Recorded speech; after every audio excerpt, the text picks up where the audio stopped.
Food chain क्या होती है? एक जानदार दूसरे जानदार को खाता है, दूसरा तीसरे को, तीसरा चौथा कोई, ये सारे एक फुल चेन में चल रहा होता है, इसे फूड चेन कहते हैं। इनमें से कोई एक जानदार भी मिसिंग हो जाए तो इकोसिस्टम क्या हो जाता है? बहुत ज़्यादा ख़राब या डिस्टर्ब हो जाता है। पैथोजिन जो कि नुकसान पहुंचाते हैं आमतौर पे फसलों को, उनमें से एक एग्जांपल है फाइटोफथोरा इन्फेस्टेंस। इस बार ये पंजाब पब्लिक सर्विस कमीशन के एग्ज़ाम का ये सवाल भी था, और जब हम एंट्री टेस्ट देते हैं उसमें भी ये बहुत ज़्यादा पूछा जाता है। माइकोलॉजी का ये क्वेश्चन है। सूडो मतलब होता है झूठा, हम कहते हैं सूडो बिहेवियर, झूठा बिहेवियर। सूडो, पोडिया कहते हैं पाँव को, फीट को। तो ये पाँव नहीं है लेकिन इनको चलने में मदद देते हैं, तो इसको हम पंजाबी में कहते हैं झूठ मूठ के पैर, है ना। तो ये सूडोपोडिया है। अस्सलाम वालेकुम डियर स्टूडेंट, आज हम करियर कारवान के प्लेटफॉर्म से अपना एक न्यू चैप्टर स्टार्ट कर रहे हैं जिसका नाम है किंगडम प्रोटिस्टा। डियर स्टूडेंट, इसे किंगडम ऑफ मिसफिट भी कहा जाता है और इसे किंगडम ऑफ एक्सक्लूजन भी कहा जाता है। इसमें आने वाले जानदार या तो प्लांटी का हिस्सा थे या एनिमेलिया किंगडम का हिस्सा थे। वक्त के साथ साथ ज़रूरत पड़ी कि ये यहाँ पर फिट नहीं होते बल्कि मिसफिट हैं, क्योंकि एक घर बेघरों का भी बना दिया जाए तो जिसका कोई घर नहीं था, कहीं फिट नहीं हो रहा था, उसे किंगडम प्रोटिस्टा में फिट कर दिया गया। और इसमें तीन तरह के जानदार आए, कुछ प्लांट जैसे थे, कुछ एनिमल जैसे थे और कुछ फंजाई जैसे थे। प्लांट जैसे जितने भी जानदार थे उनका नाम हम रखते हैं दे आर एल्गी, उसे हम कहते हैं वो कौन है? एल्गी हैं। और इसी तरह हमारे पास जो एनिमल जैसे हैं उसे हम कहते हैं प्रोटोजुआ या प्रोटोजोन। और फंजाई लाइक को हम सिंपली क्या कहते हैं? उसमें दो एग्जांपल आएगी, या तो हमारे पास मिक्सोमाइकोटा आएगा या ओमाइकोटा आएगा। आज हम इसको अपने थर्ड सेगमेंट में देखेंगे। डियर स्टूडेंट, इसे किंगडम ऑफ एक्सक्लूजन क्यों कहते हैं? वेरी इंपॉर्टेंट शॉर्ट क्वेश्चन, ठीक है जी। इसे किंगडम ऑफ एक्सक्लूजन इसलिए कहते हैं because every organism that was not included और misfit in any kingdom was placed in this. इसके पीछे एक पूरा बैकग्राउंड, एक पूरी हिस्ट्री मौजूद है कि ये क्यों बना, प्रोटिस्टा क्यों बनाया गया। इससे पीछे मोंद्रा भी इसमें आते थे, किसने क्या क्या वर्क किया। डियर स्टूडेंट, याद रखिए इसमें जो आमतौर पर जानदार आते हैं दे आर इधर यूनिसेलुलर, कॉलोनियल या सिंपल मल्टी सेलुलर। इसमें मल्टी सेलुलर जानदार नहीं आते। सिंपल मल्टी सेलुलर ऐसे जानदार होते हैं जिनमें पूरे का पूरा ऑर्गन सिस्टम मौजूद नहीं होता। अच्छा, ये होते यूकैरियोट्स हैं, इसमें प्रोकैरियोट्स नहीं होते, ये यूकैरियोट्स होते हैं। यूकैरियोट्स जिनमें ट्रू न्यूक्लियस होता है और they do not develop from blastula and embryo. अगर आपसे पूछा जाए, वेरी इंपॉर्टेंट शॉर्ट क्वेश्चन, कि ये एनिमल लाइक हैं या प्लांट लाइक हैं, ये एनिमल या प्लांट क्यों नहीं है? क्योंकि ये ब्लास्टूला या एम्ब्रियो से डिवेलप नहीं होते। एम्ब्रियो क्या होता है? एम्ब्रियो, हम क्या बात करते हैं एम्ब्रियो के बारे में? डियर स्टूडेंट, जो एम्ब्रियो होता है ना, जब मेल और फीमेल गैमीट्स आपस में मिलते हैं, जाइगोट रिपीटेड डिवीजन करता है तो वो एम्ब्रियो बनता है। उसकी कोई स्टेज आती है जिसको हम कहते हैं ब्लास्टूला। डिटेल में हम नहीं जाएंगे। ये तीन तरह के होते हैं, मैंने बता दिया आपको कि एल्गी लाइक है, प्लांट लाइक, एनिमल लाइक और फंजाई लाइक है। अच्छा, ये डाइवर्स होते हैं, इनको जनरल करैक्टर आप नहीं बता सकते। जनरल करैक्टर आप क्यों नहीं बता सकते?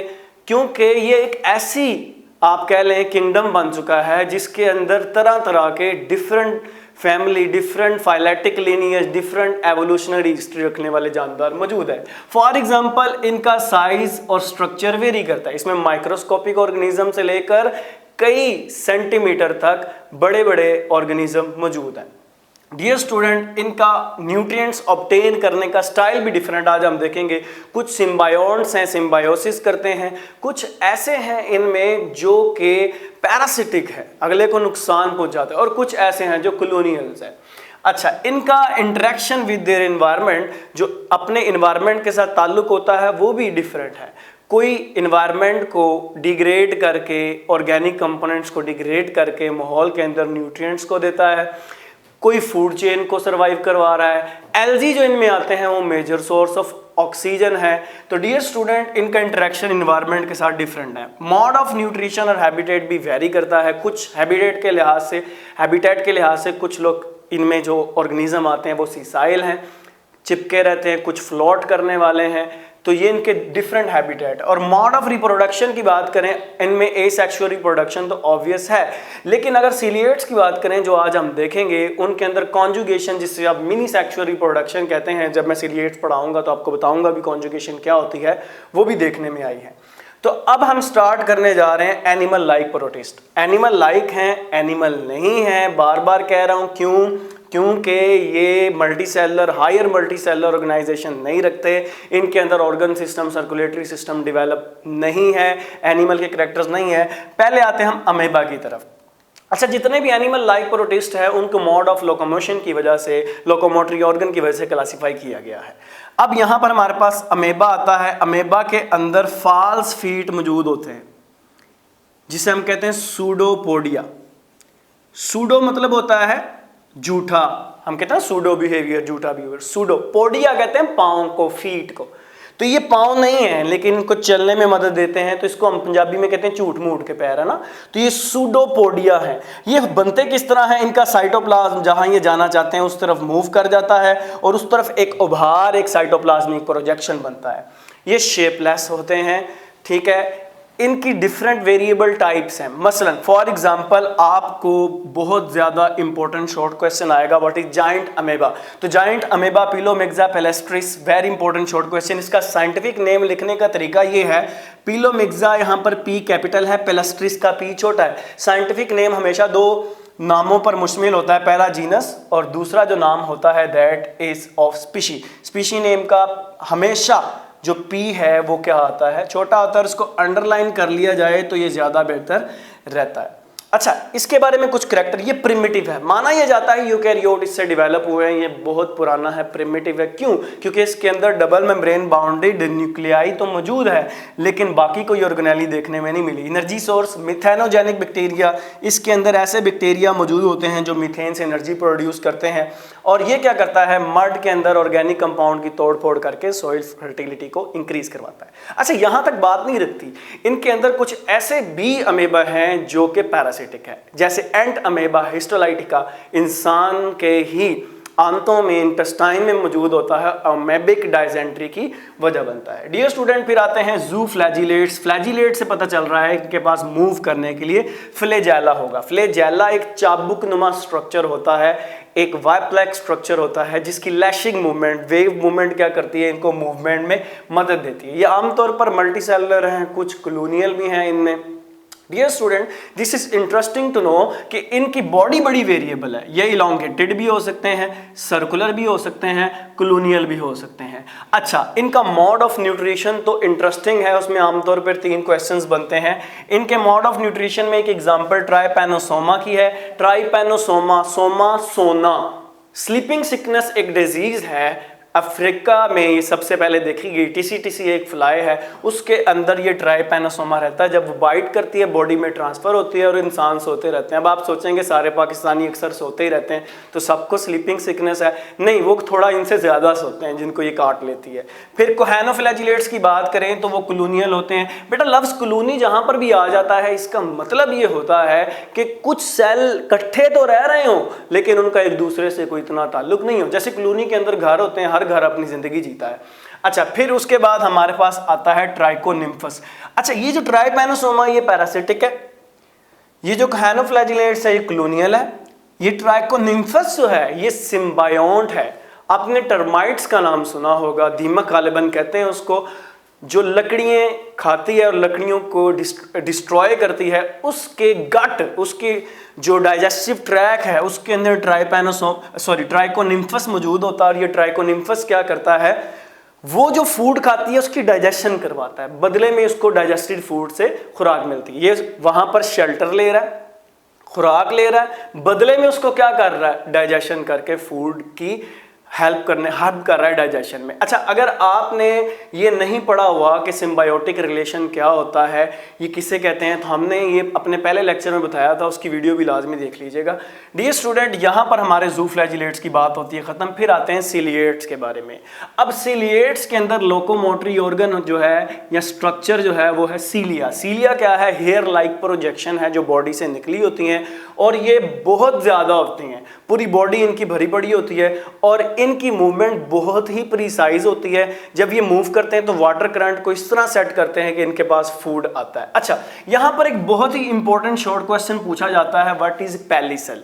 इनकी बॉडी कोई स्ट्रॉन्ग हार्ड नहीं होती, जैसे हमारी बॉडी का स्केलेटन बड़ा स्ट्रॉन्ग है, लेकिन ये नरम होने के साथ साथ इनको सॉफ्ट बट डिफाइंड शेप देती है। हमने पीछे देखा यहां पर अमेबा की कोई डिफाइंड शेप नहीं थी, लेकिन पहली सेल क्या करती है, सॉफ्ट कवरिंग होती है इनकी जो इनको डिफाइंड शेप देती है। और यहां पर एक और बहुत इंपॉर्टेंट शॉर्ट क्वेश्चन पूछा जाता है कि इनके अंदर दो तरह के न्यूक्लियस होते हैं, एक मैक्रो और दूसरा होता है माइक्रो।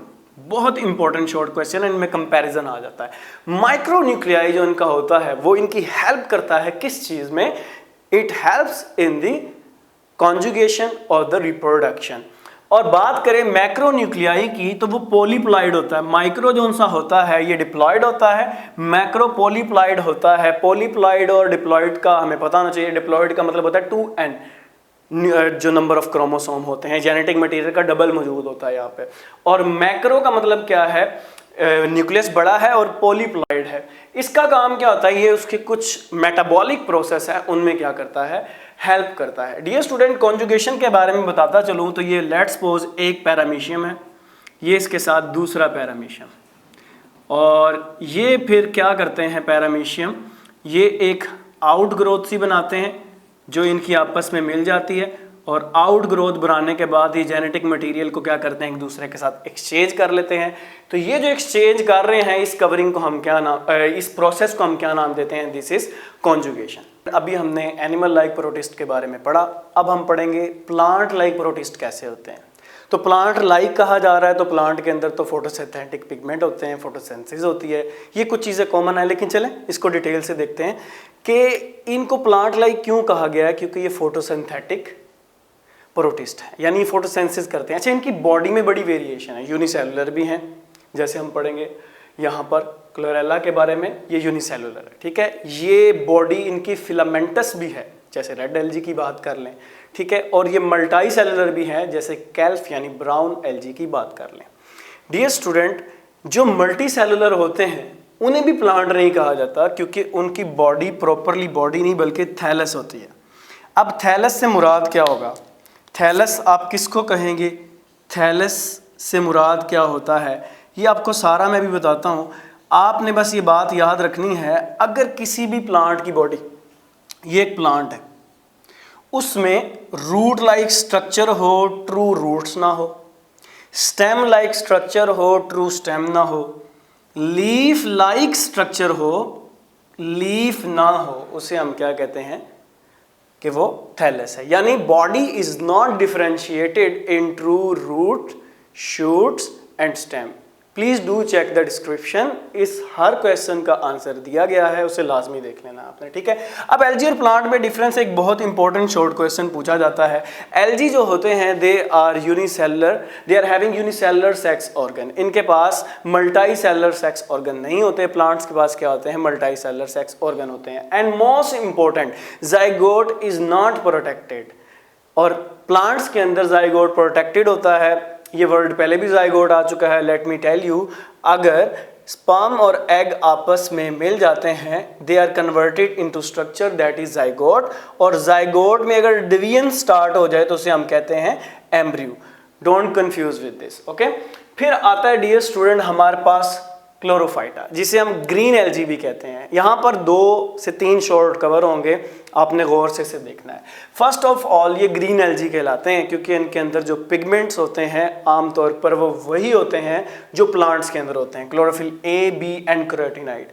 मेक श्योर, अगर आपको एक सवाल आ जाता है कि why the green algae are called as the ancestor of plants, so it's the reason कि इनके अंदर जो कैरोटीनॉइड्स हैं, क्लोरोफिल ए है, बी है, ये पिगमेंट्स एज इट इज हैं जैसे कि प्लांट्स के अंदर हैं। ओके, एक और बात जो बड़ी इंपॉर्टेंट है, इनके अंदर जो सेल वॉल है उसकी कंपोजिशन भी जो है वो प्लांट से बड़ी मिलती है, इसलिए हम इसे क्या कहते हैं, ये इंसेस्टर हैं। अब तो मॉलिक्यूलर स्टडी का दौर है, जीन लेवल पर स्टडी की जाती है, वो भी स्टडी कर ली जाए तो पता लगता है कि ये जो ग्रीन एल्गी हैं दे आर द इंसेस्टर और the forefather of the plants. Dear student, green algae बजाते खुद यूनिसेलुलर, क्लोलियर और मल्टी सेलुलर बॉडी रखता है। और बात करें अगर कैल्फ की, तो यहाँ पर ये आपका क्वेश्चन जो है ये ब्राउन एलजी से आया हुआ है और हर बार पूछा जाता है। 75 राउंड अबाउट मीटर इसकी लेंथ होती है, ये बहुत बड़ा होता है लेंथ में, और फ्यूचर में साइंटिस्ट कहते हैं इसे फूड सोर्स के लिए इस्तेमाल किया जा सकता है। लार्जेस्ट ब्राउन एलजी है कौन? केल्प। लेदरी इसकी अपीयरेंस है, ठीक है जी। अब इसके बारे में जो आपसे शॉर्ट क्वेश्चन पूछा जाता है व्हाट इज केल्प, तो उसमें आप कहते हैं, ये दो बातें करने के बाद आप कहते हैं इसके अंदर ब्लेड के जैसा लीफ होता है, ठीक है, स्टाइप नुमा स्टेम होती है और रूट जैसे एंकरिंग होल्ड फास्ट होते हैं, यानी रूट नहीं होती, वही इनकी बॉडी थैलस की बनी हुई है, लेकिन फिर भी इतना बड़ा साइज होने के बावजूद भी इनके अंदर ट्रू रूट शूट्स और स्टेम वगैरह नहीं होती। हाँ, अगर रेड एलजी के बारे में आ जाता है तो रेड एलजी फिलामेंटस होते हैं, उनकी बॉडी के अंदर कैल्शियम डेपोजिशन होती है जिससे वो कोरल रीफ बनाते हैं। कोरल्स चैप्टर 10 किंगडम एनिमिलिया, वहाँ पर हम पढ़ेंगे।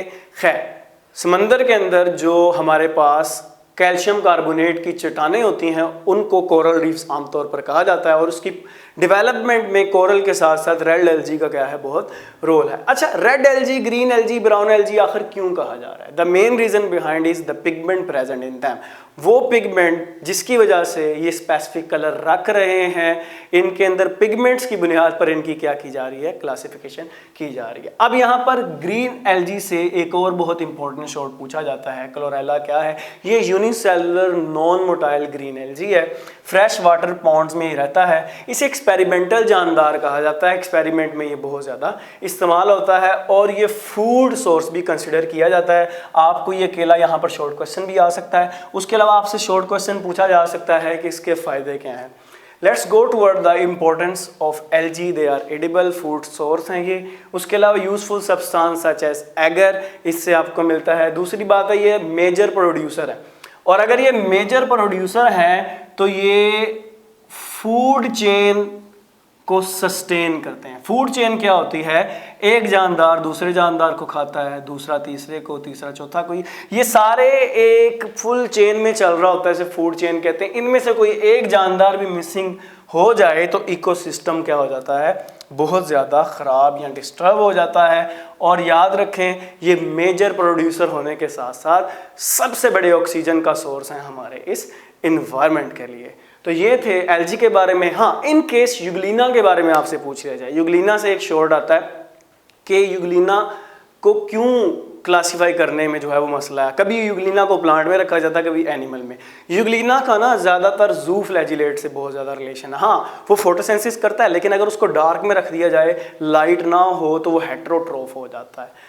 एलजी सारे ऑटोट्रोफ हैं, तो फिर उसको हम जू फ्लैजिलेट्स में ही पढ़ते हैं। तो ये उसके बारे में एक छोटा सा शॉर्ट क्वेश्चन आता है। पूरा चैप्टर ये शॉर्ट क्वेश्चन के लिहाज से इंपॉर्टेंट है। तो हमने अभी फंजाई लाइक प्रोटिस्ट करने हैं, एनिमल और प्लांट लाइक हम कर चुके हैं। अब बात करते हैं फंजाई लाइक प्रोटिस्ट के बारे में, जो फंजाई जैसे होंगे, और यहाँ पर हम दो क्लासेस को, इनके जो दो डिवीजन्स हैं उसको डिस्कस करेंगे।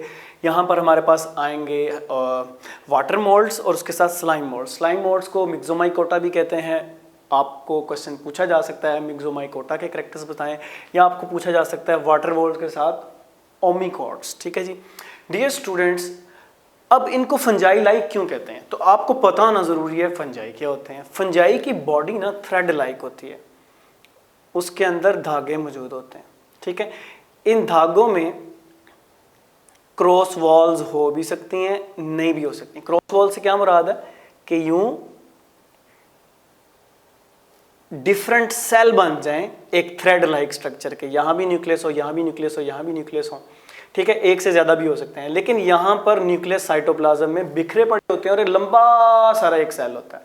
ये होता है थ्रेड लाइक स्ट्रक्चर, धागेनुमा। अगर आप फंजाई को माइक्रोस्कोप में देखें तो बहुत ज़्यादा ये बात क्लियर हो जाएगी आपको। डियर स्टूडेंट, अब ये धागे लाइक स्ट्रक्चर होना किसका करेक्टर है? फंजाई का। लेकिन जब हम फंजाई लाइक प्रोटिस्ट को देखते हैं तो उनमें भी ये धागेनुमा स्ट्रक्चर मौजूद होते हैं, जिसको हाइफी कहते हैं। अच्छा, फंजाई नॉन फोटोसिंथेटिक होते हैं, हेट्रोट्रॉफ्स होते हैं। ये भी क्या होते हैं? Non photosynthetic and heterotrophs. अगर आपको शॉर्ट क्वेश्चन आ जाता है कि इन्हें फंजाई लाइक क्यों कहा जाता है, तो ये दो करेक्टर्स हैं। अच्छा, अगर ये फंजाई लाइक हैं तो फंजाई क्यों नहीं है? उसके लिए भी दो हमारे पास करेक्टर मौजूद हैं। इनके पास सेंट्रियोल होते हैं, जो कि नहीं होते किसके पास, फंजाई के पास। ये सेलुलोज बनाते हैं, अपनी सेल वॉल में रखते हैं, जबकि हमारे पास जो फंजाई है उसकी सेल वॉल में काइटिन होती है और यही उसका कैरेक्टरिस्टिक फीचर है। इसके पहले ग्रुप की तरफ चलते हैं जिसको स्लाइमोल्ड कहते हैं, उसकी फीडिंग स्टेज प्लाज्मोडियम है। तो वो आपसे शॉर्ट क्वेश्चन पूछा जा सकता है कि feeding stage of slime mould is just like the plasmodium, explain. तो ये जिस सरफेस पे भी जाता है मैस ऑफ सेल प्रोड्यूस करता है और इस मैस ऑफ सेल में क्या होता है, यूं कैप लाइक स्ट्रक्चर मौजूद होते हैं और इस कैप लाइक स्ट्रक्चर में इनके स्पोर्स होते हैं। अच्छा, ये जो कैप लाइक स्ट्रक्चर इनका है इसको आप कहते हैं स्पोरेंजिया और इसके अंदर जो स्ट्रक्चर आप देख रहे हैं they are known as spores. अच्छा, इनको स्लाइम मोल्ड कहने की वजह यह है when you touch they are slimy in appearance, इनकी अपीयरेंस कैसी होती है, स्लाइमी होती है। अब इनका एक मेंबर हम डिस्कस करते हैं, फाइजरम पॉलीसेफेलम।